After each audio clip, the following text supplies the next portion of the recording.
tomorrow if we are in a particular sector or subsector in which we wouldn't have the preferences which have been highly instrumental for our economic development, and especially for our exports over the past sort of 40 years.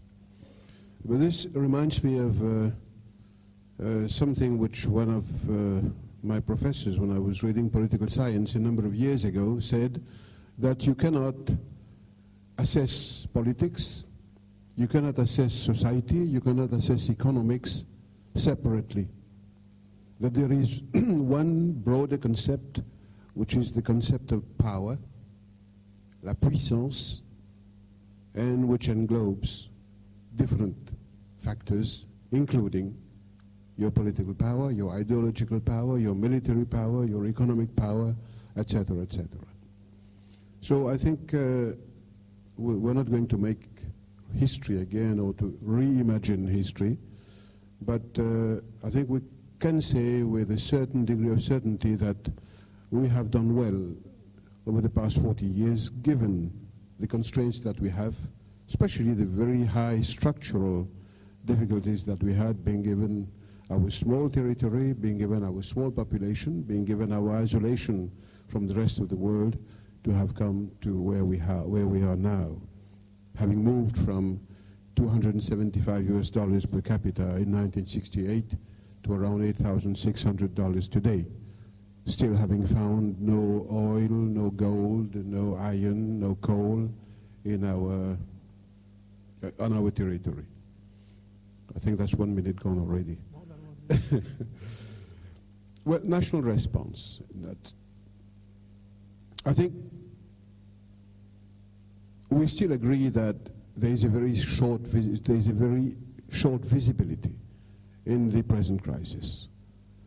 If we are readers of economic magazines, let's say, for example, The Economist, if we go back over the past 2-3 years, there have been a number of repetitions on possible resurgences of economies and of possible dropbacks in economies. Of late, over the past 5-6 months, we have had some fairly bad news. At one moment in time, it was even a question of the Eurozone or even the Euro floundering. And the most recent news about 2 days ago is that even the German economy is not doing very, very well. I mean, not as well as Mrs. Merkel's rhetoric would give us to believe. So that the ladies in the audience might not be too cross with me, I would say it differently. The most handsome gentleman can only give what he has, nothing more. We live with our structural difficulties, we live with our constraints. We live with 2,000 square kilometers of land, no natural resources, almost, and 1.3 million people. And a fairly low degree of competitivity in technology and productivity, we must say that. And therefore, a competitive advantage which is extremely relative in comparison to a certain number of other countries. So what we can do is only to adjust, I would say, short term. That is my very personal view. For example, in our external trade, we have been extremely dependent on Europe for a number of years, for about 40 years, I have said before, and of late on the United States of America through AGOA. We have been trying over the past few years to diversify our markets, but then, you know, there is a major quantum leap to be made in countries like South Africa or the eastern seaboard of Africa to be able to compensate even 1 or 2% losses in Western European markets. So there is a huge effort to be made in diversification of markets, and we are making that effort. We're trying. Secondly, we believe that we need to reform again very deeply our business environment. We're trying to go further into business facilitation, and we really are looking forward to the presentation of the national budget of the state government budget in about 2 weeks' time for the announcement of a certain number of measures, fiscal incentives, certain fiscal incentives, and other more institutional measures to make the country more business-friendly. And there is also another need, further need. 1 minute, Rama? You've already got past 1 minute. Oh, yeah. Okay, just one last sentence. It is very important for us to, and we are totally aware of that, and we're working on that, to broaden our production base, not only in terms of industries and manufacturing, but also in terms of services. So we are trying, we're working on that, and we hope that by January, February next year, we will have started a few moves towards further broadening our industrial and our services base so that we can capture certain other markets on which we are not present for the moment. Thank you, Professor. Thank you. Professor Morrison. I'm going to talk about 3 lessons from the crisis, and they're lessons that, in general terms, are as applicable to private agents as they are to government agents. And although I'll generally talk about them in the terms of borrowing or investment, I just want to show they also relate to economic strategy more broadly. And the first lesson is never borrow as much as lenders are willing to lend you. Because one thing we've learned from the banking crisis, and it was also evident in previous sovereign debt crises, is that part of the problems are over-borrowing because of eager lenders. The banks underestimate the risk of the loans they're making, in part because they're incompetent, and in part because they feel, well, we'll be bailed out if there's a problem anyway. So as a borrower, you should factor that in and never borrow as much as somebody's willing to lend you. The second and more fundamental lesson is you should borrow or invest so that the activity is viable in a low return scenario. Economists like to think of decisions, most decisions, but particularly like an investment decision, as you're undertaking an investment, and to try and value it, you look at, well, what would happen in a good outcome, a good state of the world, in which case you get a high return, and what would happen in a bad state of the world, if things go bad, in which case you get a low return. And the expected value of your investment, or your decision, is the sum of those 2 outcomes weighted by the probability of each one occurring. Now, what happened in the financial crisis was that everybody behaved as if the high return outcome was almost a dead certainty. So they made what could have been predicted at the time, and have certainly been evident afterwards, they made the wrong decisions. And they made investments, or they borrowed, believing that everything would continue the way it was going, and then when there's a downturn, they can't cope. And you can see the same problem in debt reduction strategies, because all of the debt reduction strategies are based on assumptions about growth.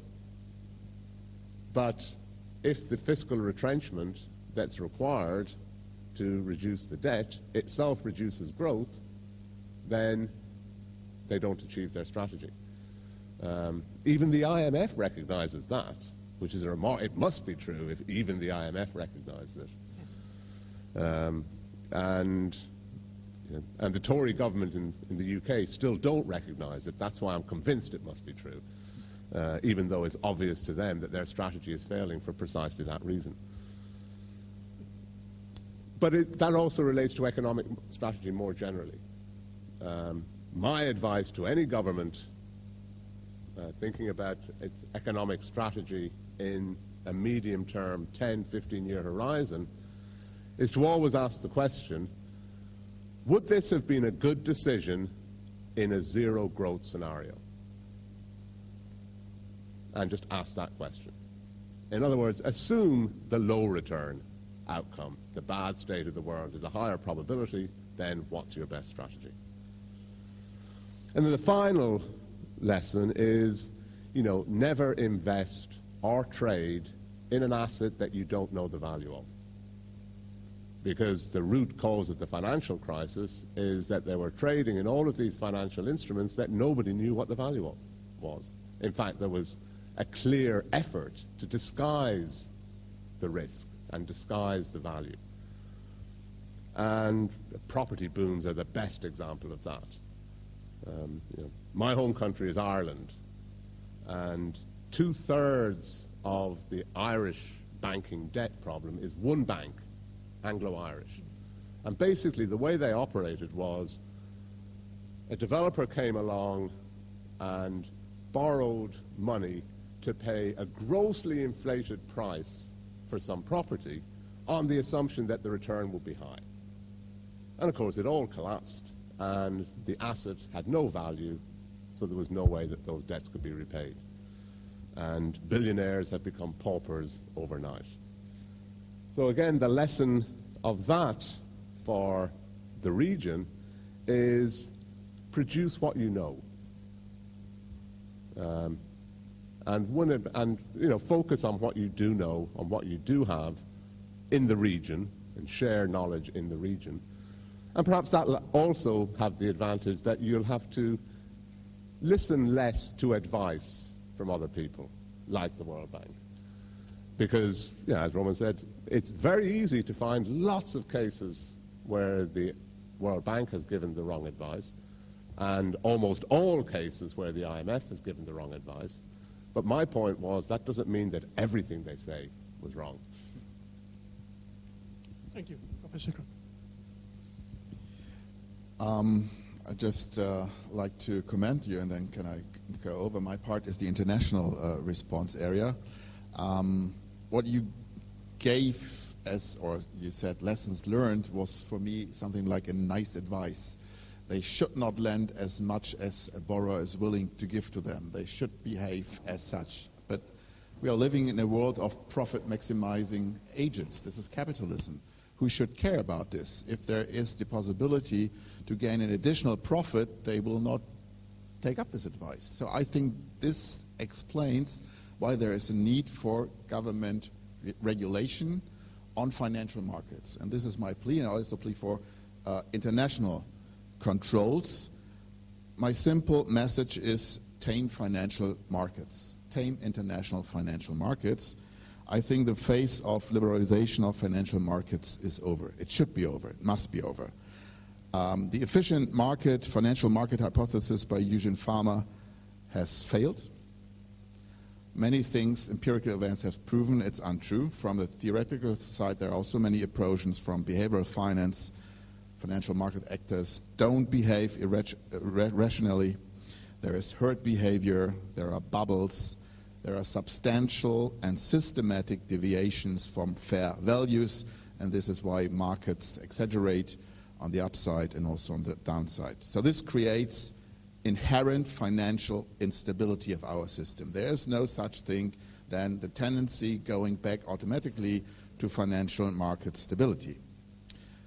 I'd like to read you a nice quote from John Maynard Keynes that he wrote in his General Theory, 1936 in chapter 12. He said, "Speculators may do no harm as bubbles on a steady stream of enterprise. But the position is serious when enterprise becomes the bubble on the whirlpool of speculation. When the capital development of a country becomes a byproduct of the activities of a casino, the job is likely to be ill done." Okay, that's what he said, 36. And I say, okay, then close the casino, because we have that. We should close this people speculating around. Those what we call financial innovations that were invented in London and on Wall Street in America now have their impacts on the fisherman in Senegal and the software programmer in India. And so I think it's time also for developing countries to use their influence they have, and they have an influence in all these financial institutions, World Bank, IMF, I don't know, the G20 meetings and so on, to explain to the rich Western society, what you do hits us, please take this in care, and we are for regulating our financial markets, okay? Banks have to serve the real economy by transferring savings into productive investments, and they have not done this in the last 2 or 3 decades.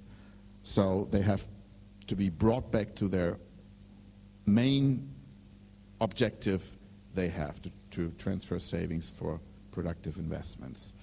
Let me, because I don't have much time, say something provocative at the end. In 1979, the Harvard economist Danny Roderick wrote a book, an article called "Did Globalization Go Too Far?" Now, 15 years later on, I would say, maybe yes, we have to ask this question with more seriousness again. I'm a strong supporter of free flows international movements of goods and services. I think that brings beneficial effects for most of the countries most of the time. But we have to ask whether free movement of capital also does the same good effect. Or shouldn't we treat this differently? Should we need more stable financial systems? Wasn't the world a little bit a better place when we had Bretton Woods until '73? And should we seek to go to a new financial architecture that brings us back somehow stable global exchange rate systems? I end with this question. Thank you. Thank you. Professor Rand. Thank you very much, Chair. I have to go back and write an article for the Mail and Guardian for next week about Mauritius, because I write for them on a weekly basis. And I'm just thinking of what to call the article, all right? Do I call it Mauritius, Spain in the Indian Ocean, or Mauritius, just a little whiff of Spain? Because the more I look at your balance of payments, the more I get worried that what I'm seeing is a situation emerging in the country where the balance of payments is being shorn up by capital inflows. And for a country that has such a substantial service sector and used to have a very substantial balance of trade surplus, the figures look both unhealthy and strange. I would have really liked to sit down with some people from your Reserve Bank and understand the magnitude of the error in your balance of payments. It's all very strange. But when you combine it with the advertisement, Minister, that we have when we get on Air Mauritius flying here from Johannesburg and to buy property in virtually every corner of the country, you begin to see that, and then you look at the GDP figures, and over the last 20 years, the expansion of the construction and retail sector is probably one of the more rapid areas. Let me ask you, is there not a sense of insecurity that what we're... Look, even if you disagree with people, the first thing you ought to do is to give them a chance to defend their position, because I say the gentleman from the World Bank, is among the audience, and he's been taken, or his institution has been taken to task, by 2 other panelists. So I will give him a chance, subsequently, to tell us whether everything, or almost everything, as Professor Maurice put it, that is advised Mauritius or developing. Almost everything is the IMF. Okay, all right. But anyway, it's a sister organization, but we'll come back to that. Let me pick some of the threads from the full intervention and try to ask one key question to each of the panelists, starting with Minister Said Hussein. Minister, Mauritius has adopted a series of measures in order to mitigate the adverse impact of the crisis. Whether we call it stimulus package, whether we call it accelerating investment in public infrastructure, fiscal incentives, easing of monetary policy, exchange rate adjustment, specific assistance to enterprises, putting up a committee that would act as a surveillance team to track what's happening in the economy. And I think the question that probably most people would like to ask Minister is, What has been in your judgment, the timeliness, the adequacy, and the effectiveness of these policies in terms of saving jobs, in terms of averting a bigger crisis than we have today? So we'd like to have your perspective, on the adequacy, the timeliness, and the effectiveness or the efficacy of these measures. Thank you, Dr. Stanin. I'm from government. Therefore, my reply would be a function of that. Second remark, your question could put me in a situation which could be a little bit embarrassing vis-à-vis the Bank of Mauritius. Doesn't matter, we'll proceed. The series of measures that you have mentioned, among others, stimulus package, acceleration and increase of investment by government in infrastructure, fiscal incentives policy, I would say even increase in marketing expenses, if you can call it that way, and adjustment of our monetary policy. I personally believe that most of them most of the decisions have been taken in good time, of course. We all know that when the financial crisis started a few years ago, certain people thought that it would lead to a real economic crisis, to what we call a crisis in the nuts and bolts economy. But nobody really knew. Nobody really had a clue, back in 2007, 2008, what all this would lead us to. I personally believe that most of these measures were taken in time and have been effective to a very large extent. And the proof of that is that over the past few years, in spite of very major difficulties in our major markets, because we are an export-led economy, we have been able